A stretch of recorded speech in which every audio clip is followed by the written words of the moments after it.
Não é fácil fazer uma leitura do Brasil.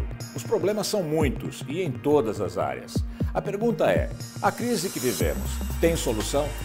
Para debater o Brasil de hoje e do futuro, o Planeta Azul entrevista Ricardo Senes. Ricardo Senes é economista, doutor em Ciências Sociais e sócio-diretor da Prospectiva Consultoria. É membro do Grupo de Análise de Conjuntura Internacional da Universidade de São Paulo. Ricardo, como é que você vê o Brasil hoje?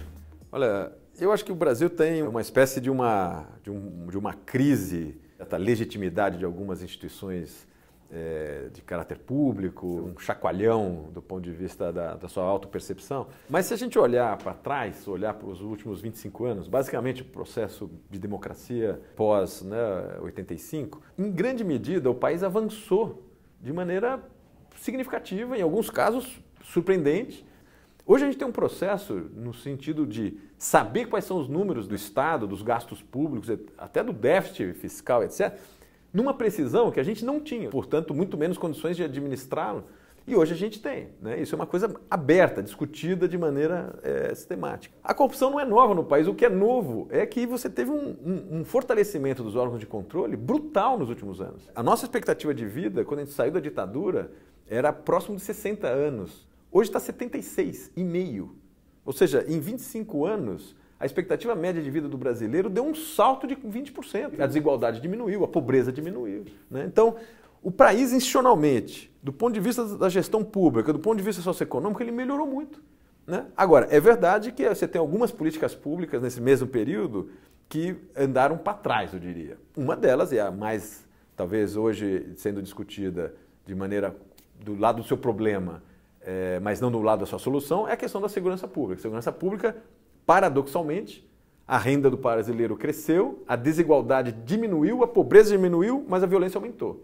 Então, essa é uma política pública no Brasil que a gente precisa admitir que nós erramos e continuamos errando, porque não faz sentido, ele não combina com as outras curvas que a gente tem na área socioeconômica brasileira. Algumas instituições pagam um preço maior, são mais desacreditadas que outras. Por quê? Porque eu acho que outro problema desses últimos 20 e poucos anos de democracia que a gente teve chama-se Congresso Nacional. E aí eu acho que o grande erro foi que nós não conseguimos ainda alterar esse modelo de eleição proporcional que só existe no Brasil. Você tem um distrito do tamanho de um estado como São Paulo, de 42 milhões de habitantes. Então, o que significa? Todos os deputados de São Paulo, eles são eleitos por um mesmo colégio eleitoral, um mesmo distrito, que é o estado inteiro, que não tem nenhum sentido. Você não tem nenhuma representatividade orgânica que não seja aquelas vinculadas a corporações, que aí a corporação elege o seu representante, pela própria característica da corporação, e alguns interesses muito específicos, seja industriais, seja sindicais, seja de alguma cidade, alguma região, esses se organizam e têm seu representante. O resto é totalmente disperso e crescentemente perdendo credibilidade, porque de fato o cidadão acaba tendo muito pouco controle e a autonomia que esses representantes acabam tendo quando pós-eleição é muito grande. Então ele desconecta muito facilmente e esse é um problema que eu acho que se a gente não resolver aí no curto prazo, que eu diria curto prazo é 2, 3 anos, nós vamos continuar tendo um problema de credibilidade muito forte. Porque o Congresso e essas políticas que são discutidas no Congresso, com baixa representatividade, isso contamina todo o resto, mesmo todo o resto tendo andado razoavelmente bem. Mas isso realmente afeta muito fortemente. E como se corrige essa situação, na sua opinião? A regra mundial que tem se adotado com razoável sucesso é algum nível de distritalização do voto. E aí você tem uma discussão se é distrito puro, distrito misto. Eu até defendo o misto, eu acho que tem que ser entre 50% e 60% distrito territorial e 50% ou 40% com voto partidário por lista, de maneira mais, vamos dizer, ideológica e interesses mais amplos, para também o grande risco dos votos distritais, cada um ficar votando para o seu quadrado e não pensa, ou não se orienta, ou não tem incentivos para tentar escolher lideranças mais, vamos dizer, dos grandes temas. Você pode ter esses interesses que são mais transversais e que não estão representados em pequenos distritos. Agora, o fato de não haver o voto distrital e haver essa geleia no parlamento, que não representa praticamente ninguém, quase ninguém se lembra em quem votou, e essa desconexão do representante parlamentar, do eleitor que você citou, beneficia quem? Beneficia esses parlamentares. São eles que vão fazer a reforma política? Quem vai fazer a reforma política? O parlamentar ou político como categoria, eu acho que não existe. Não, né? E é talvez uma das questões que andam pelo debate público aí, que contrapõe muito fortemente o político e o cidadão. E, na verdade, eu acho que não é isso, não. Você tem vários grupos de interesse, os mais diversos, que vai de, como eu comentei, de algumas corporações que sabem jogar muito bem esse jogo, e para eles está tudo indo bem, não está indo mal. E não é porque o político está fazendo um jogo para o seu próprio interesse, é que ele está operando com esse grupo de interesse da sociedade civil. Então, assim, a representação política, ela é decorrência do jogo que você tem na sociedade civil. Então, eu não vejo o político como culpado de nada. O que eu vejo é a sociedade civil culpada, tá certo? Se a gente, e a elite do país, e a classe ilustrada do país, se não sabe lidar com isso, pô, o problema é nosso, né? A gente que não está tendo capacidade de mudar isso. Se tiver algum movimento minimamente estruturado em cima dessas agendas, não tem por que não mudar. Muda, porque muda via eleição. Então, a questão é uma acomodação entre grupos de interesses bem estruturados, corporações muito bem estruturadas, que conseguem operar e manter um pouco essa lógica. Mas a culpa, de novo, é sempre, no meu modo de ver, são comportamentos viciados de parte da elite que continua se beneficiando desse jogo. Uma das primeiras necessidades do novo Congresso é resolver essa questão da reforma eleitoral. Quais são as outras necessidades urgentes no curto prazo?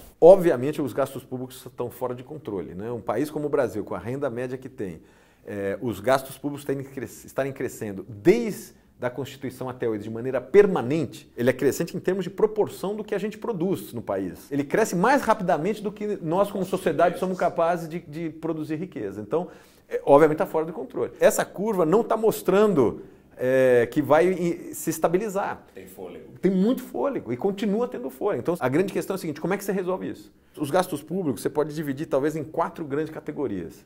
Políticas sociais, custo da própria máquina, custeio, funcionário e tal. Políticas industriais, né? Que não é social e nem máquina, é outra coisa. Renúncia fiscal, crédito subsidiado, investimentos públicos que você faz vinculado à inovação, à infraestrutura, etc. Mas é fomento econômico. E, finalmente, previdência. Qual que é a grande questão? Aonde que a gente vai cortar?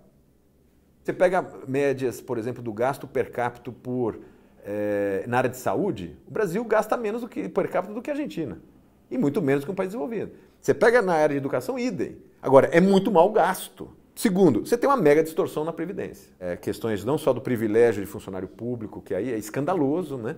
Mas você tem distorções importantes até de uso de alguns dos direitos trabalhistas, né? De licença, etc., que o Brasil está acima de qualquer média no mundo, né? Você tem que começar fazendo um ajuste, no meu modo de ver, muito forte na forma de gasto, controlar essas benesses que não fazem sentido e ir em cima da previdência do servidor público, que é a grande distorção. Você tem casos aí, Minas eu acho que é o mais gritante, que você vai ter em pouquíssimo tempo algo como 500, 600 coronéis da PM recebendo 40 pau por mês de aposentadoria e o sujeito com menos de 50 anos. Então o Brasil vai pagar 40 anos de aposentadoria de 40 com 50 pau para esse cara, para cada um deles, sendo que ele contribuiu menos de 20.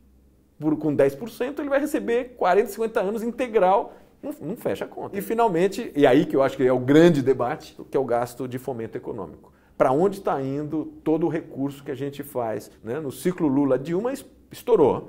Faz sentido, por exemplo, dar subsídio para fabricantes de refrigerante? Então, pois obviamente que não. Né? Eu acho que assim, em geral gera pouco emprego. 2, não está transferindo tecnologia ou desenvolvendo tecnologia. Não é uma cadeia produtiva significativa, que tem capilaridade no resto da economia. Então, esses casos específicos está associado aos interesses regionais de uma certa região do Brasil, tá certo? Que, por sua vez, conseguem manejar esse tipo de tema acima das diferenças ideológicas.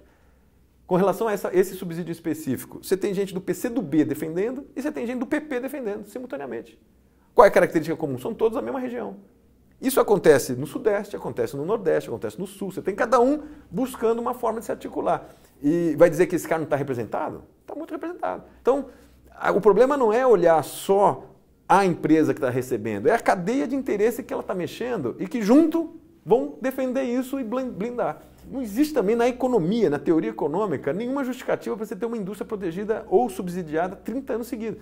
Porque na teoria ele diz o seguinte: Se você tiver uma tecnologia ou uma indústria nascente e que necessite nesse momento uma proteção até ganhar robustez para competir de maneira livre, você pode concordar ou não, mas o fato é que tem uma certa lógica e aí um prazo para acabar. Então nós vamos gerar incentivos para pelo menos uma parcela desse elo de produção estarem no país. Você pode ter argumento no sentido bem funcional mesmo, que é criação de emprego, volume, né, de cadeia de valor. Agora, passar um teste, nesses testes, todos os setores no Brasil que recebem algum tipo de subsídio, eu diria que aqui talvez seja o grande tema que nós temos que discutir, que faz com que o gasto público brasileiro fique muito distinto do gasto público de outros países. Essa eleição eu acho que está mais próximo de uma catarse de caráter psicológico do que um processo racional de discussão.